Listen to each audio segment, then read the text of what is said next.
Broadcasting from the business capital of the world, this is the Podcast Business News Network. Welcome back to the show. We are joined by our Professional of the Year, Bruce Baker, our Chief Business Builder from Workplaces, hailing from beautiful Alberta, Edmonton to be exact, in Canada. He joins us again today. We're going to dive into some more amazing stuff. We're going to talk about most business owners. Listen to this, because I bet you heard it 1,000 times. You need to build systems in your business, but nobody really tells you what the system is and why it matters. So, yeah, these are just like corporate buzzwords. So the truth is, you say most small businesses never build them, not because owners don't want to, but because building systems feels overwhelming, expensive, complicated. And you're going to talk a little bit about this. So, by the way, we're excited that you're back today, and this is a great topic for us. And give us a little bit overview of what we're going to talk about today. Yeah, you betcha. Well, thanks for having me again, Jill. Hey, everybody. So, I would say that at least 8 out of 10 times I meet with business owners and CEOs and talk about their challenges. Most of the time, I have to build systems. I have to improve systems. I have to close the gap. Anything really, it's about systems. Yeah. And as you correctly said, Jill, it's become a buzzword. It's become a cliche these days. Well, I have to build systems. Well, what is it? What is a system? So I wanna bring the real raw facts about what a system actually is and why people are struggling to build systems. And of course, if we don't have systems, the world doesn't turn, and your business certainly doesn't turn. Perfect. And we're going to find out what the system really is. We're going to talk about why most businesses never build them, how to start small, fix the weakest link, and you're going to give us some benefits, 5 in particular, of systems. All right. Awesome, awesome, awesome. So, Bruce, you call it all systems anemia. Explain what that looks like in a small business, please. You betcha. So I'll start off by saying that no one really talks about this or tells you about this. The number one reason, other than an emotional decision to just stop with the business and give up, but the number one reason small businesses get stuck is burnout or a stall, right? And this is what I call systems anemia. Not too few clients, but not too little talent. It's a fact that everyone is duct taped together every day, right? So we've all heard it. You need systems, as we've been discussing. But like I said, what does this actually mean? And why do most business owners never build them, right? So the systems anemia is when the business technically works, but it's weak under the hood. Okay. Think of a business owner who's constantly stepping in to solve problems, chasing people for answers, fixing mistakes that shouldn't happen in the first place. They're running from fire to fire. So every day feels reactive instead of proactive. And this is not just in a small business, mid-size, even large business throughout various divisions in a corporation. The same thing happens. They're working harder and harder, but they're not getting ahead. Right? There's no engine carrying the business forward. That's systems anemia. Got it. Thank you for sharing that. All right, good. I've heard it before, never knew, and I'm glad you're breaking this down. But now people also want to say, well, hey, what exactly is a system? And what's the biggest misunderstanding about what a system really is? Right, absolutely. A system, well, to really simplify it, it's first and foremost, when people think systems, they think expansive software. Okay. It's not that, right? It's also not a dusty manual nobody uses. I get spoken to about, a lot of business owners talk about, I need a standard operating procedure. I need a system to run this, etc. Well, what is an SOP? Yes. What is, it's a lot of the times, the stuff, like I said, it's dumped on a shelf and nobody really interacts with it. Nobody works with it. So a system is just a way of doing something that works. It keeps working without you having to personally babysit it. So can you imagine going to sleep at night and thinking they're just about to doze off and think about, well, I got to remember to breathe, right? Can you imagine? Wouldn't be a very good sleep, that's for sure. So a system is like, right? A system is like a recipe. You follow the steps, you get the result, and there's no guesswork. And I think that's the big guesswork, right? And what a lot of business owners think systems are, but not really. They mistake habits or personal routines. So like I said, it's like a recipe, but it's not a habit or a personal routine. It's a it's a process that needs to happen. Step one, step two, step three. And you expect an outcome. So, for example, you always check your invoices at 9 a.m. That's not a system. That's you relying on memory. Or you personally approve every quote. That's not a system.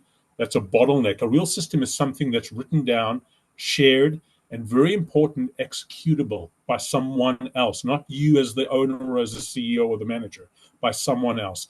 It's the if the process only works because of you doing it, that's not a system, right? That's a dependency. So we want to see a system as a recipe that works without you going through the process yourself. It also allows business to continue happening, the results to continue being achieved without you sitting with with levers, right? Making sure that things happen. We want to move away from that by implementing repeatable and systematic components in the business. That. Thank you for that as I cough a little bit. So let's talk a little bit about some of the things maybe business owners really do think that systems are, but they aren't. Can we dive into that a little further? Yeah, and I mentioned a little bit about that earlier on, where and I probably jumped the gun there a little bit. Sorry, Jill, It's okay, so but did I. all good, all good. It's they think that systems are, like I said, they always check invoices at 9 a.m. or you personally approve every quote. A system is not. It's a routine, uh, but it's not necessarily just a bunch of steps that you take as a habit, right? It's what you put in place, the pieces of the puzzle you put in place. So when one thing happens, this is created. When Yeah. this is created, something else happens. But the biggest component is that if you're just going through a habit or basic routine every single day, but it's like the hamster in a wheel, right?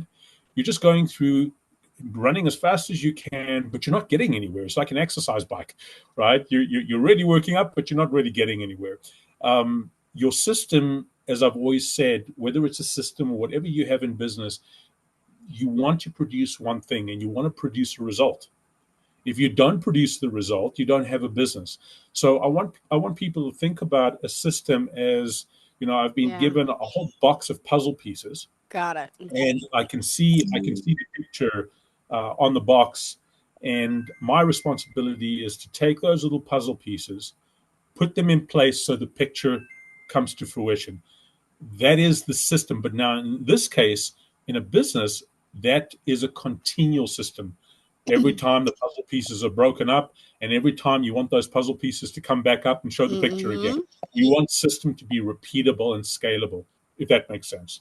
Does make sense. Absolutely. Thank you. Thank you for elaborating a little bit on that. So now also, um, business that's operating without systems, what's really happening? What are you seeing happening? The consequences in a sense. And I want to hear an example too. Yeah, you betcha, you betcha. So, it's unfortunate because a couple of episodes or recordings that we did a couple of weeks ago, I spoke about one of the biggest reasons why, especially small businesses, fail, especially within their 2 to 3 years, sometimes even within a year. It's that burnout mode, entrepreneurial burnout, and they burn out, especially when they're getting the traction. They burn out because the old saying is, I have to wear so many hats. I have to wear all the hats. Yes, that is very true when it comes to a startup, but eventually they burn out, and that emotional exhaustion is something that kills the business. But really, what's happening is that there are either very few systems, if any, that are in place, and the quote unquote systems that they believe that they've got in place are just not working. So without the system, every task in your business depends on you as the owner, as the leader, as the CEO, remembering, deciding, maybe stepping into whatever needs to be done. I don't know about you, but I find that pretty exhausting. And that's, like I said, that's how you burn out. You're like a, it's going and it's going and it's going, but nothing is moving forward. And that's the first thing when you as an individual, I'm not feel like I'm not getting anywhere. I'm moving as fast as I can, but every step forward I make are 3 steps back. And it costs you time and money and eventually reputation. And what happens? You finally decide to quit, right? And that's when the business starts to erode. Um, to your second question, I worked with a contractor who had no formal process for quoting jobs, for instance, right? And this was, keep in mind that we don't just work with people to help them build a system to quote jobs, but quoting jobs was one of the big things that was causing a lot of grief, and a low hanging fruit that Mm-hmm. we could help him get fixed. So every quote was different depending on how busy he was or what he remembered from the last job. So the results, clients get inconsistent pricing and they get annoyed, right? Mm-hmm. Forgetting to include materials and labor. It's one thing to quote or estimate a client only to come back and say, oh man, I forgot to include this, I forgot to include that. Now I have to either go back to the client or suck it up and lose margin or lose profitability. The other one is losing jobs because quotes took too long. Mm-hmm. People, especially living in a world, and there's no good or wrong or right over here, but we live in a very reactive world right now. But it is the reality, and people's patience is very short. So being able to move a little quicker and being able to do things in a timely manner, you're probably going to secure far more business than taking too long. By standardizing his quoting process, using a Mm-hmm. simple checklist and template, and notice that I'm not saying investing. We didn't invest in any expensive software. Mm, yep. Simple checklist and a template. We cut quoting time in half and doubled his closing rate. Right? That's the power of fixing just one tiny little system, but it was absolutely huge for his business. It creates that cascading effect. Beautiful. Thank you for sharing that. That's exactly what I wanted to hear. We love hearing, how it's working out there, what's happened in the past. And that's how we learn from our mistakes, right? And the good and the bad, all of the above. Absolutely. And what are some of the things would you say that business owners are, why are they avoiding to build systems, even though they kind of need that they know that they Yeah, need them in a sense. That's what I'm trying to say. yeah. It's hard. Systems feel hard, and Yeah. this is the problem, right? And where it all starts is, whether you buy a business or whether you start a business up from scratch. Um, that's the last thing on your mind. And what I mean by that is, I know I need to start up this business. I start up this business. I hire a team, maybe. Hmm. I get going, but it's all about sales. It's all about cash. It's all about, Yeah. sales, sales, cash, cash. And your first stage of business growth, it is Yeah. critical. I get that. The problem is that by the time they reach 12 months to, let's say, 18 months, we start to move from Okay. Oh, and there you when go. we move to that, what happens is that we realize that, okay, I'm growing, I'm experiencing a lot of traction, but I'm still doing everything myself. I'm not delegating enough to my guys or my crew, whatever the case may be, and I'm burning out. So suddenly, this joy about opening up this new business has become a real slogfest. So in this case, most business owners avoid systems because at this point they think it's a massive overhaul. They think it's such a huge thing to get in and do it. But you don't need a 100-page SOP or standard operating procedure. What you do need is clarity and repeatability, like I said earlier on, Joe. A system can literally start as a sticky note, right? A simple sticky note on your monitor. Step one, step two, step three. Hmm. And also, talking about businesses, can we also maybe you could tell us a little bit about the quickest way, easiest Mhm. way. How do you start the process? Because to build a system seems complicated. It could Yeah. be, yeah, it's scary to me for someone not in the business, let alone in the business. It could be intimidating. So I think it's best to call you. And we're going to talk about 5 benefits of the systems too. Thank you. Absolutely. I was about to show my Superman cape and everything comes with it there. Yep. But I'll give you another quick little example and then I'll take everyone through that.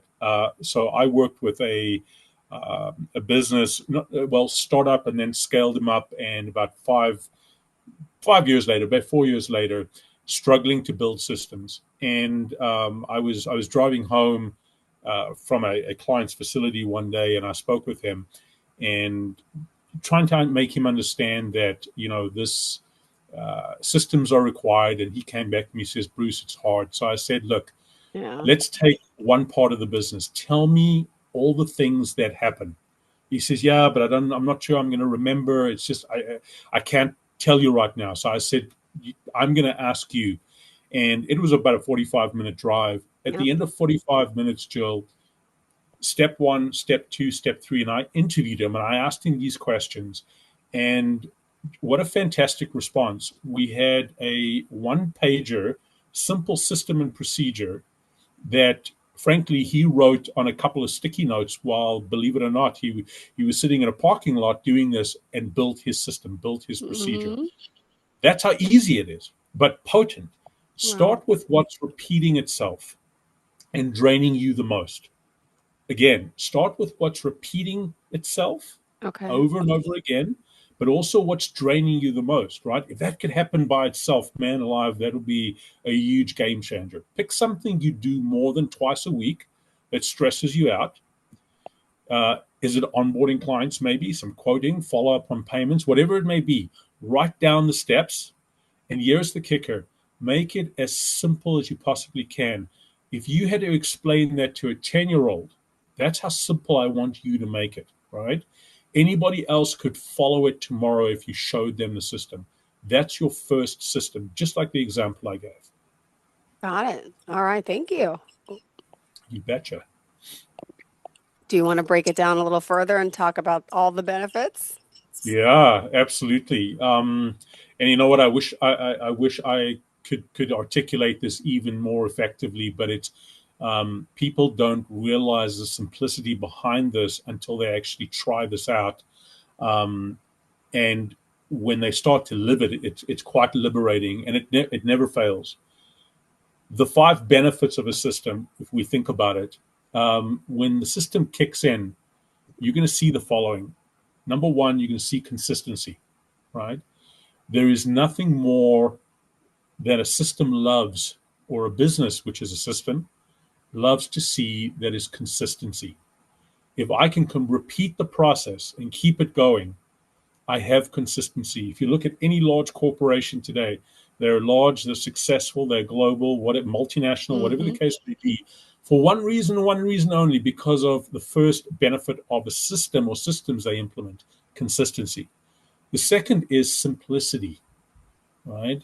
Simplicity is absolutely kills complexity. We don't want complexity in the business. We as people make things overly complex. I want to encourage people. The benefit of your system is that it's simple. The third benefit is learning. Remember, it's not just you and your business. You are the teacher to others for sustainable, ongoing business. Yep. You want to teach people. Let them learn the system, and people really want to learn with simple, straightforward stuff. That's number three. Number four is focus. If we can focus on something and keep focused on it, remember, a good system will work well over time. It'll be consistent, repeatable, simple. But businesses also outgrow systems as they grow. So being able to revise and refresh systems is absolutely critical. But a system provides that focus to you and keeps that focus going. And number five, or the fifth benefit, probably, which is the most important thing we're looking for, Mm-hmm. is results. If your systems, if you don't, if your customers are not happy, if you don't have enough cash, if whatever the case may be, those are the symptoms, those are not the problems. And the problem there, because they're not producing the results you intend, what happens, that is a system breakdown. If we put consistency, simplicity, learning, focus, and results all together, they create that inertia, right? So we want that to continue. Your business starts moving forward on its own momentum instead of you pushing every inch. That's the big deal. Wow. Got it. And excuse me for trying to breathe here. Okay, Like I'm trying to hit the mute button. I don't want to sneeze on camera, but it may happen, right? all So, good. I want to hear some other examples of these, systemizing kicking in and how it's helping and, how it really looks in real life. Yeah, absolutely. So I remember probably about 6 years ago, I helped a small marketing agency. It was struggling to deliver projects on time. So every client project was handled differently. No clear timelines, no standard task list. We mapped out their project flow, created a repeatable checklist, automated client updates. So within 60 days, approximately 60 days, on time delivery went skyrocketed from 40% to around about the early 90%. Client satisfaction scores jumped, which was really cool because they weren't measuring client satisfaction, but we created baselines in the beginning and we Hmm. started to see significant upticks. The owner finally took a weekend off. I call it the Mexico test. So Oh, finally took the weekend off without getting phone calls. Um, that's the power of those 5 benefits showing up. got it. All right. And continue to talk a little bit about, if you can, the 3-point scorecard and business flow map. Like it a walk. So I use a simple framework. As you mentioned, there's the 3-point financial and operational scorecard. We check where the leaks are, and leaks typically come from money, time, and energy. And people that may remember from the last podcast, time is not the minutes. We don't manage time. We manage the actions associated with the time that we have available. That's the first tool. The second one is business flow and structure map. We lay out what's happening from first client contact to final delivery so we can see where the balls are being dropped. We don't fix everything at once. We fix the biggest pain point first, lock it in, and then we move to the next. I hope that makes sense. Got it. Thank you. And, really, this is helping so many people. But what would you say the difference between building systems that work and over systemizing a business? Can you really go too far here? Yeah, this one's a critical one. Over systemizing is when you create systems for the sake of doing it. And I have a client right now that is struggling with this. So you end up with rules nobody follows, steps nobody needs, documentation nobody even reads. It's that old dusty document. It makes business slower, not faster. And people get very overwhelmed within the business when there's this stuff that's there that doesn't make any sense. So building systems that work well, it's about finding friction points and Yeah. solving for them. So if a system saves you time, it reduces errors, it improves client experience or frees Huh? you up, you want to keep that one, right? Hmm. If it just adds complexity or bureaucracy, please, please, please, as Mr. Peter Drucker once said, scrap it, abandon it, right? Every system should earn its place by making life easier or results better. Perfect. Now, if a business owner out there listening today wants to take some action, what's the first thing they need to do and they should do to start building systems, would you say? Well, Jill, if I'm talking to the business owner right now and I'm talking directly to them, you already work hard enough. You don't need to work harder. You need to work, well, you need your Smarter. hard, right? Or smarter, definitely, but you need your work or your hard work to count for more. Systems aren't about perfection. No one's asking for the bullseye. They're about progress. You don't need to systemize everything today. You just need to fix the weakest link. Watch how that actually starts that domino effect. It's absolutely crazy. Awesome. Love it. Thank you so much. No Bruce Baker, problem. our professional of the year. Always a pleasure having you here. And I Thank you think for that having rhymed. me. It Oh, did good. actually I like that can maybe twice. it's my medication. So tell me, how can we reach out to you at workplaces, sweetheart? Absolutely. So, website www.4 the numeral 4 workplaces.com. Shoot us an email at info@4workplaces.com, or always love to hear from you. Give us a call, 780-850-6957. Perfect. Thank you so much. Pleasure having you back as always, Bruce. And Thanks for we'll having talk me. again next week. Enjoy the rest of the day, okay? Thank you. You too. Take care. Thank you. I will. Bye.